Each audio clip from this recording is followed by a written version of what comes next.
प्रिय छात्रों, हम लोगों ने अवकलन, जिसे आपने डिफरेंशिएशन कहा था, इस पर डिस्कस किया था। डिफरेंशिएशन एक बहुत ही इम्पॉर्टेंट चैप्टर है कैलकुलस का, क्योंकि अगर आपको डिफरेंशिएशन क्लियर है तो फिर आपको कैलकुलस में कोई प्रॉब्लम नहीं होगी। और सबसे बड़ी बात है कि सरकार के द्वारा अगर कोर्स रिड्यूस भी किया जाता है, जैसा कि आप सुन रहे हैं 30% कोर्स इस साल भी कोरोना के कारण रिड्यूस होगा, तो भी उसमें कैलकुलस का पोर्शन कभी रिड्यूस नहीं होता है, कभी कम नहीं होता है। इसीलिए हम लोग कैलकुलस पर ज़्यादा डिस्कस कर रहे हैं। और कैलकुलस में डिफरेंशिएशन ही इसका बेसिक है। डिफरेंशिएशन में आपने 8.10 एक्सरसाइज तक डिस्कस किया। इसमें आपने 18 फार्मूले पर डिस्कस किया, प्रोडक्ट रूल और डिवाइड रूल पर डिस्कस किया। इसके साथ साथ आपने यह भी देखा कि हम कैसे चेन रूल का यूज करते हैं। फिर आपने यह भी पढ़ा कि अगर लॉगरिथमिक फंक्शन है तो कहाँ पर हमें लॉग लेके सॉल्व करना है, इक्वेशन के रूप में है तो उसे हम कैसे सॉल्व करते हैं, और अगर एक्सप्लिट फंक्शन है तो उसे आप कैसे सॉल्व करते हैं। फिर आपने second order derivative, third order derivative पर भी डिस्कस किया। जो हमारा चैप्टर है अवकलन के अनुप्रयोग, अवकलन के अनुप्रयोग, इसे ही हम इंग्लिश में शॉर्टकट में एओडी कहते हैं, और जिसे हम कहते हैं एप्लीकेशन ऑफ डेरिवेटिव।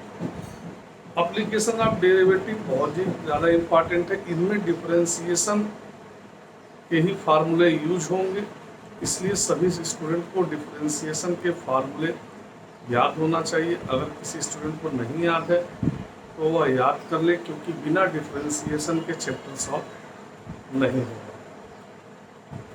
जो एओडी है, एप्लीकेशन ऑफ डेरिवेटिव है, इसमें दो ज़्यादा इम्पॉर्टेंट चैप्टर, वैसे तो अप्रॉक्सीमेशन भी है और इंक्रीजिंग डिक्रीजिंग, लेकिन इसमें टेंजेंट एंड नॉर्मल, जिसे आप स्पर्श रेखा और अभिलंब रेखा, और मैक्सिमा मिनिमा, यह दो chapter board point of view से पूछे जाते हैं इस पर क्वेश्चन, तो इसे बहुत ध्यान से पढ़ना है। देखिए मैंने स्क्रीन पर आपके लिख भी दिया अवकलन के अनुप्रयोग, एप्लीकेशन ऑफ डेरिवेटिव, स्पर्श रेखा और अभिलंब, उच्चिष्ट और निम्निष्ट, जिसे आप हिंदी में मैक्सिमा एंड मिनिमा कहते हैं।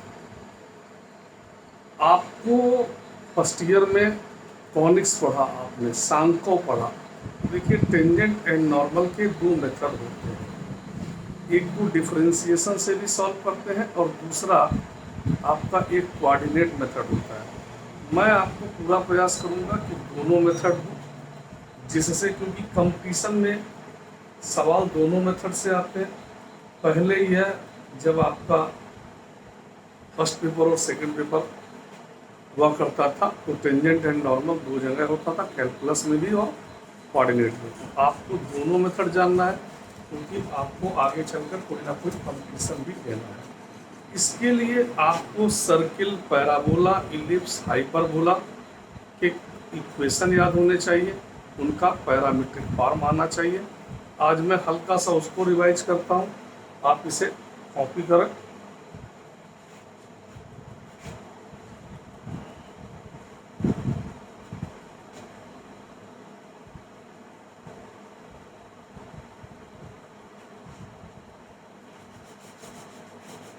देखिए आपको सर्किल के फार्मूले याद होने चाहिए, जिसे आप वृत्त कहते हैं और आप इंग्लिश में सर्किल कहते हैं। आपने सर्किल का इक्वेशन पढ़ा है, x square plus y square a square. इसमें आप जानते हैं कि इसका जो सेंटर होता है वह 0 0, त्रिज्या जिसे आप रेडियस कहते हैं वह आपका ये होता है। एक सर्किल का इक्वेशन और पढ़ा, जिसे आप वृत्त का व्यापक समीकरण कहते हैं, x square plus y square plus 2gx plus 2fy plus c equal to 0। आपने कहा इसका सेंटर माइनस एफ होता है और रेडियस को आपने कहा था g square plus f square minus c होता है। तीसरा, आपने जो वृत्त है x square plus y square equal to a square, इसका प्राचलिक रूप में ये याद रखिएगा, ए कॉस थीटा बहुत ज़्यादा यूज होगा, ये साइन थीटा। तो बहुत ज़्यादा नहीं, लेकिन सर्किल में आपको इतना याद रखना है कि सर्किल का equation x square plus y square equal to a square होता है, और ये वृत्त का व्यापक समीकरण x square plus y square plus 2gx plus 2fy plus c equal to 0। और अगर x square plus y square equal to a square है तो इसका parametric form a cos theta a sine theta होता है। आप फर्स्ट ईयर के notes या फर्स्ट ईयर की बुक को एक बार देखकर इन इक्वेशंस को लिख लें। फिलहाल अभी आप यहाँ इसको अपनी कॉपी पर नोट करें।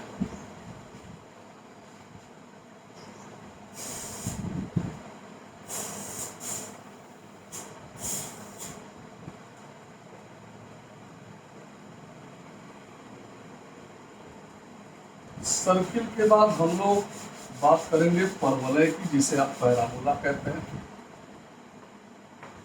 वैसे तो परवलय के 4 इक्वेशन होते हैं, लेकिन आप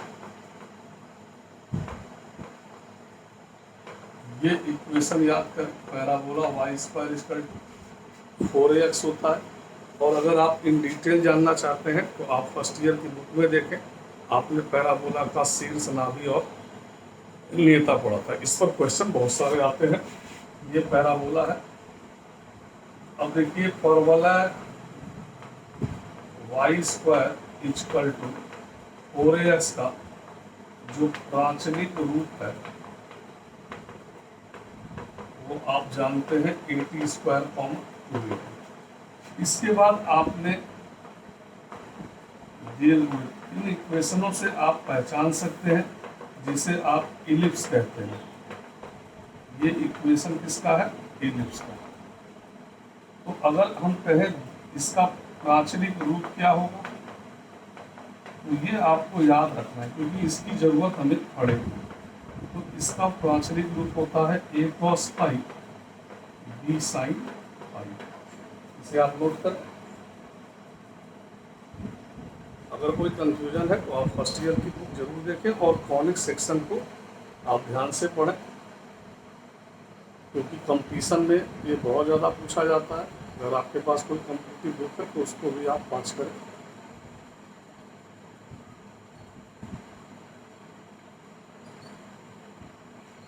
इसके बाद हम बात करते हैं आपसे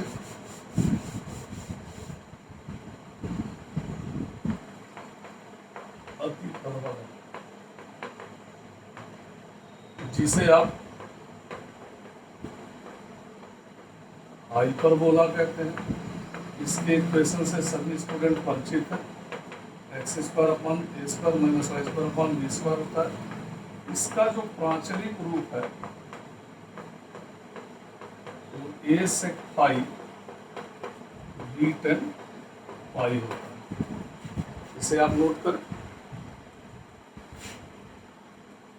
एक आपने पढ़ा है समकोणीय अतिपरवलय।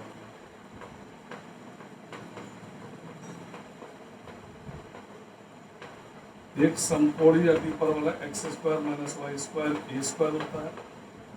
और एक आपको मैंने बताया था x y equal to c square होता है। इसका जो प्राचलिक रूप है, इस पर आपको क्वेश्चंस मिलेंगे। प्राचलिक रूप सी टी अपॉन सी वाई टी स्क्वायर होता है। सी टी अपॉन सी वाई टी स्क्वायर है। इसे आपको याद रखना है क्योंकि इसकी ज़रूरत हम लोगों को क्वेश्चन सॉल्व करते समय पड़ेगी।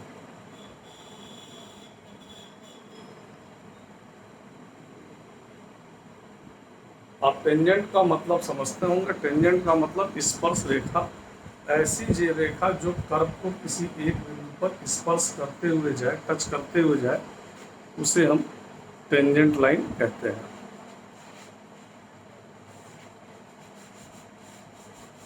देखिए, कैलकुलस के आपको फार्मूले याद होने चाहिए। अगर हम बात टेंजेंट की करते हैं तो यहाँ देखें, सपोज ये कोई कर्व है y इक्वल टू fx, ये पॉइंट है। आपने कोई टेंजेंट लाइन ड्रॉ की, AB इच टेंजेंट लाइन ये x axis y axis origin, इसी ए बी को आप टेंजेंट कहेंगे और ये पॉइंट है x1 y1। तो देखिए जो इसका वर्किंग रूल है, वर्किंग रूल आपको ये दिया होगा y equal to f x given, y equal to f x given that and point, point means x1 y1, ये आपको दिया होगा इक्वेशन में। आपको एक कर्व का इक्वेशन दिया होगा, वो कर्व पैराबोला, सर्किल, इलिप्स या ऐसे भी कर्व हो सकते हैं जो आप पहचानते नहीं हैं, और आपको कोई ना कोई बिंदु पॉइंट दिया होगा जिस बिंदु से हमें स्पर्श रेखा खींचनी हो। तो सबसे पहला स्टेप है कि आप जो भी कर्व दिया है उसे डिफरेंशिएट करेंगे। अब अगर आप डिफरेंशिएट नहीं कर पाएंगे तो फिर आगे के क्वेश्चन सॉल्व कर नहीं पाएंगे, इसीलिए आपको डिफरेंशिएशन बहुत ध्यान से पढ़ना था। और अगर किसी स्टूडेंट को कोई प्रॉब्लम है या लेक्चर वो नहीं पाया है तो अपने मित्र की मदद से वह वीडियो लेक्चर लेके उसको देखे। जब आप डिफरेंशिएट कर लेते हैं तो फिर आपको एन मीन्स स्लोप निकालना है। ये एंगल थीटा होता है, इंक्लिनेशन कहते हैं, झुकाव कहते हैं, और ये कैसे मिलेगा जब आप यहाँ पॉइंट कर देंगे x1 y1।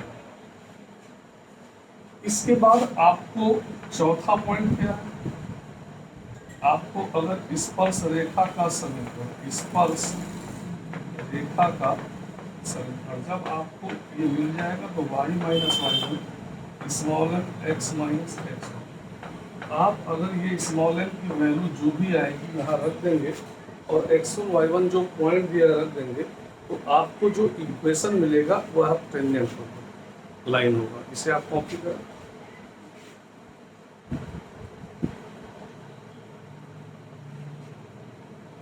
अगर आपको अभिलंब रेखा निकालनी है तो ये देखिए, ये रेखा अभिलंब रेखा है, ये PQ जो है वो अभिलंब रेखा है। PQ को आप क्या बोलेंगे, अभिलंब रेखा।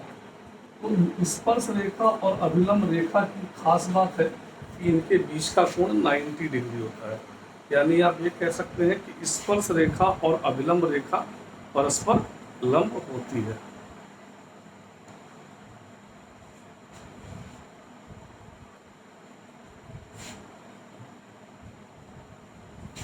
हम यहाँ लिख रहे हैं स्पर्श रेखा जिसके स्लोप को आप स्मॉल एम कह रहे हैं तथा अभिलंब रेखा जिसके स्लोप को कैपिटल एम कह रहे हैं परस्पर लंब है, इसलिए small m capital m minus 1 होगा तो capital m minus 1 small m होगा। तो अगर आपको अभिलंब रेखा का समीकरण निकालना है, अभिलंब रेखा का समीकरण, तो y minus y1 capital m x minus x1 का आप यूज करेंगे। तो आप इसे नोट कर लेंगे। सेकेंड लेक्चर में भी मैं फार्मूले को एक बार रिवाइज कर दूंगा टेंजेंट एंड नॉर्मल के, उसके बाद हम लोग क्वेश्चन पे आएंगे। उम्मीद है कि आप इसे नोट कर रहे होंगे और आपको समझ में भी आ रहा होगा। अगर किसी स्टूडेंट को प्रॉब्लम है तो सबसे पहले वो डिफरेंशिएशन को सॉल्व करें। अगर डिफरेंशिएशन नहीं आएगा तो आप समझ लें कि 50 से 60 मार्क्स आपके questions board point of view से सॉल्व नहीं हो पाएंगे। Thank you.